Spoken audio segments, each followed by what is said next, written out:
आज का रात्रि क्लास है।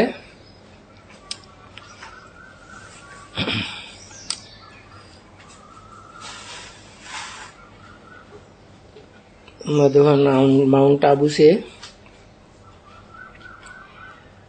10 मार्च 1966।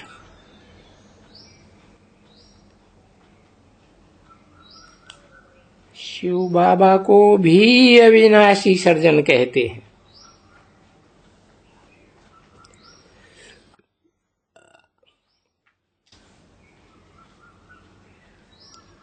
बी क्यों लगा दिया? कोई और भी है अविनाशी सर्जन? है तो इस समय सारी दुनिया रोगी। जन्म जन्मांतर के रोग हैं।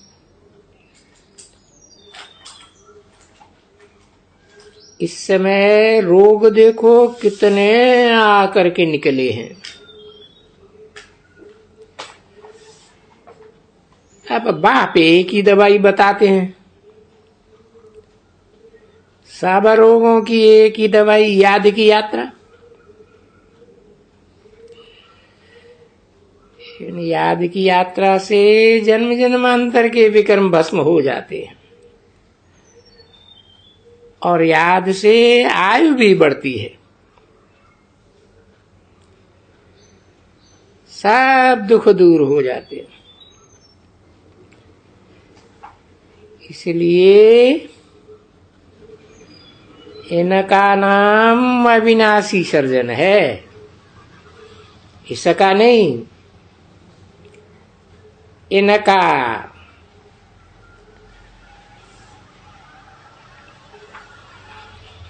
कोई दवाई आदि भी नहीं देते हैं, सिर्फ कहते हैं। ऐसे भी नहीं बोला, कहता है। कहते हैं मुझे याद करो तो तुम्हारी याद खाद निकले, पवित्र हो जाएंगे। ये दवाई करना तो सबसे अच्छा है। विकर्म विनाश होंगे। जो भी विपरीत कर्म किए हैं विनाश हो जाएंगे, सिर्फ बाप को याद करने से। और याद कोई माया बुलाती है। माया बुलाती है, फिर जिस्मानी नशा आ जाता है। आत्मा को भूल जाते हैं तो कुछ न कुछ विकर्म हो जाते हैं।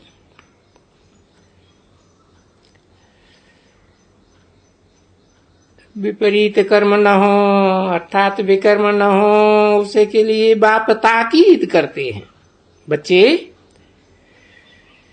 याद करते रहो तो खाद निकल जाएगी। कितना सहज उपाय है। बॉम्बे में आते थे,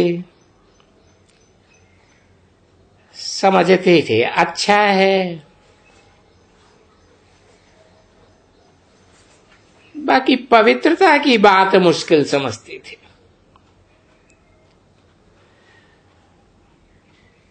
बॉम्बे वालों को माया के तूफान अच्छा तंग करते हैं।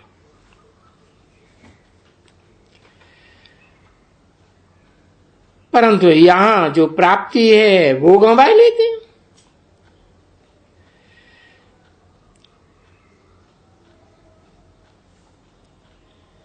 विकार में जाएंगे, विपरीत कर्मों में, दुखदायी कर्मों में, तो इतनी प्राप्ति सारी खत्म हो जाएगी। प्राप्ति मिल न सकेगी, बड़ा नुकसान हो जाता है।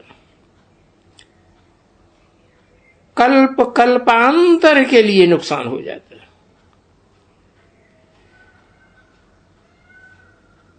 ये 10 धर्मों का संगठित सिरों वाला रावण शत्रु है। शास्त्रों में तो दंत कथाएं हैं। दंत कथाओं के कारण लोग समझ लेते हैं कि ऐसा कोई 10 सिर वाला होता होगा, और वो दंत कथाएं तो अब सुनना भी अच्छा नहीं लगता है। जैसे कोई बेवकूफ ने बैठ करके बनाई है, और इन शास्त्रों का मान कितना है। भक्ति मार्ग वाले चित्रों आदि का कोई मान नहीं है। ज्ञानवान के ही चित्र पूजे जाते हैं।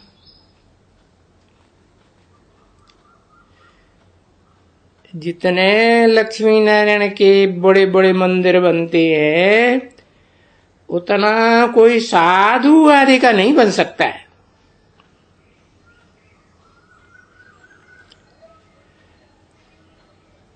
क्योंकि लक्ष्मी नारायण पवित्र प्रवृत्ति मार्ग के होते हैं, साधु सन्यासी तो निवृत्ति मार्ग के। वो कितना पैसा कमाते हैं।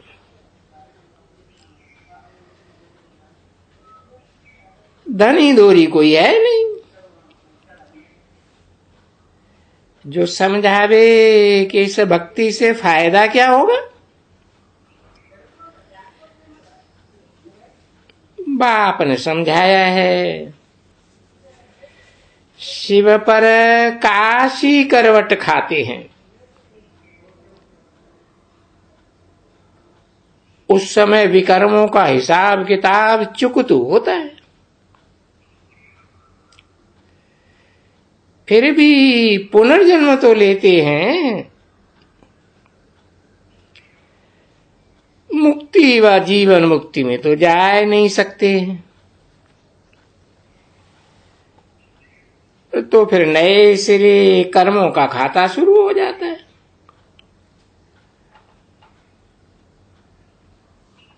पुनर्जन्म लेने से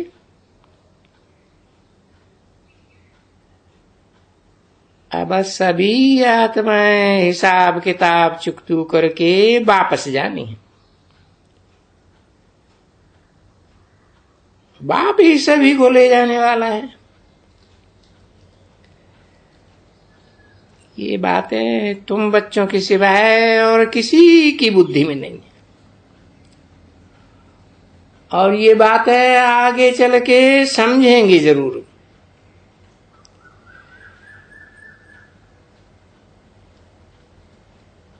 तुम बच्चों की बुद्धि में तो अच्छी रीत रहता है। अब 84 का चक्कर पूरा हुआ, अब जाना है घर। हम आत्माओं को आत्मलोक में घर जाना है। बाप को याद करने से पुण्यात्मा बन जाएंगे। आत्माओं के बाप की बात है।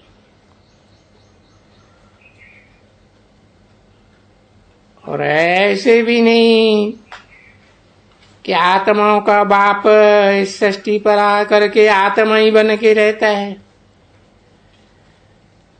नहीं, जैसे तुम बच्चे आत्मा हो, इस सृष्टि में आकर के ये शरीर धारण करते हो।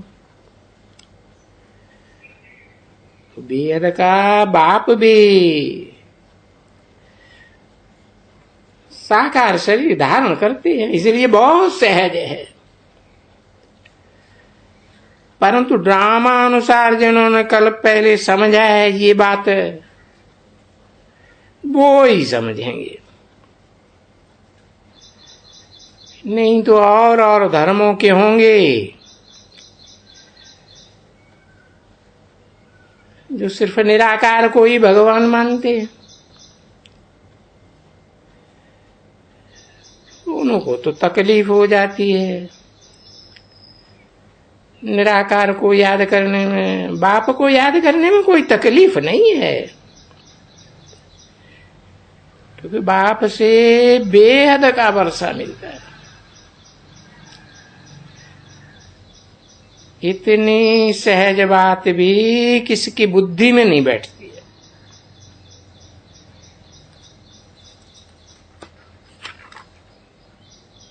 दिल में तरस नहीं आता है कि हम बहुतों को जाकर के समझा रहे,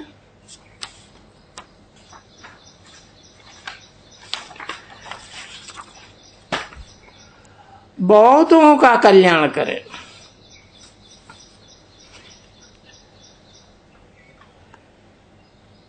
पुरुषार्थ ही नहीं करते तो समझा जाता है विचारों की तकदीर में क्या है।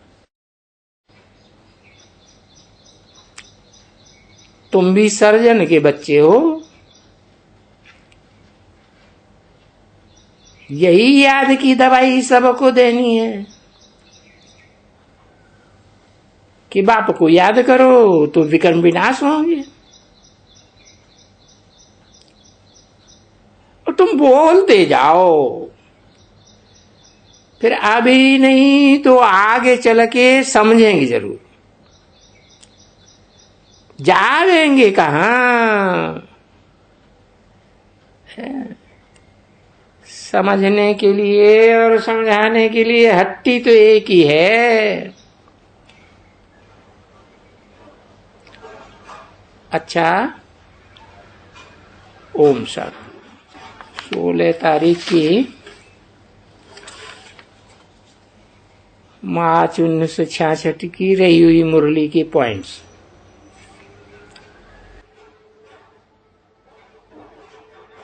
आश्चर्यवत सुनंती कथंती भागंती तो कल पहले भी हुए हैं। ये कोई नई बात नहीं है। फिर भी अबलाओं पर अत्याचार न हो, क्योंकि भागने वाले बाप के बनते हैं फिर भाग जाते हैं, तो लोगों को अनिश्चय बैठता है और फिर अबलाओं पर अत्याचार होते हैं।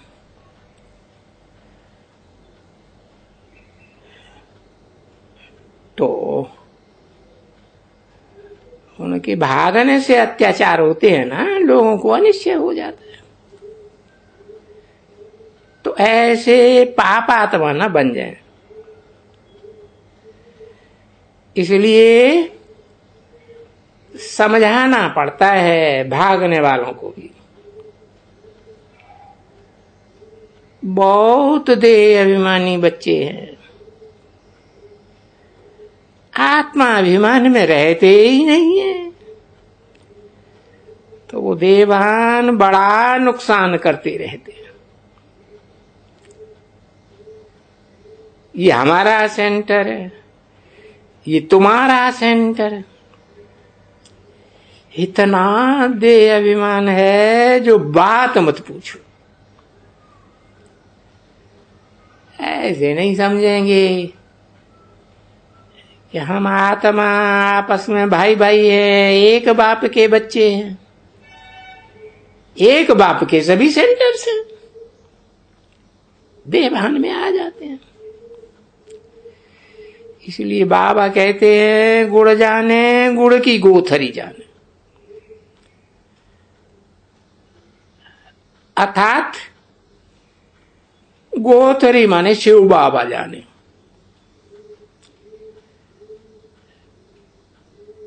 ब्रह्मा जाने, साकार में प्रवेश करते हैं तो शिव बाबा कहा जाता है, ब्रह्मा बाबा कह दो।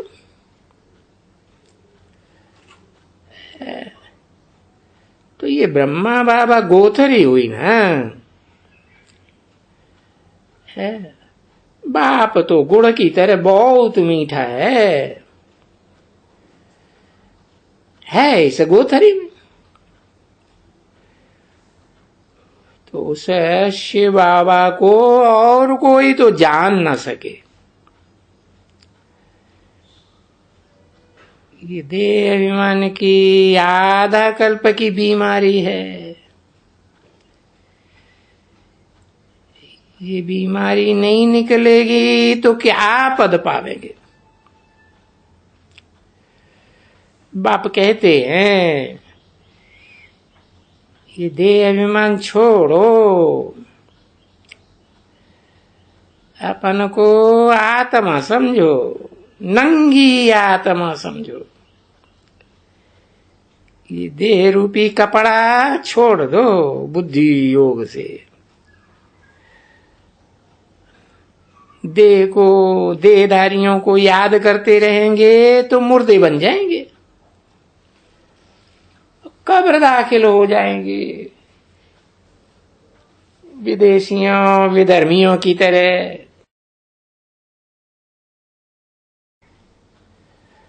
अब बाबा ने डाउनफॉल पर समझाया है।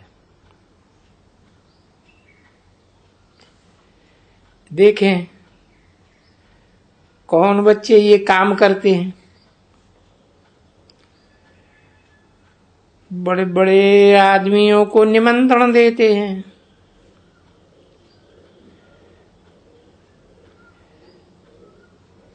झट पता पड़ जाएगा। बाबा बड़े बड़े महारथी बच्चों के प्रति डायरेक्शन दे रहे।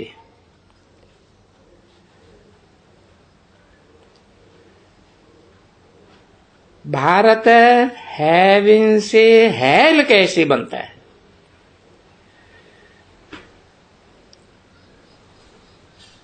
हम आपको इनकॉर्पोरियल गॉड की श्रीमत पर सारी वर्ल्ड की हिस्ट्री ज्योग्राफी समझा देंगे।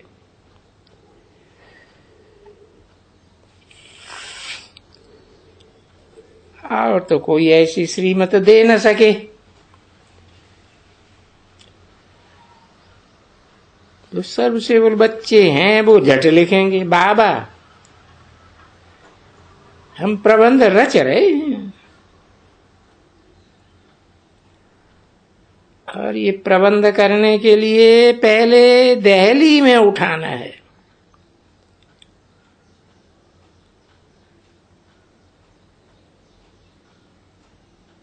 कर्मातीत अवस्था तो अंत में होगी।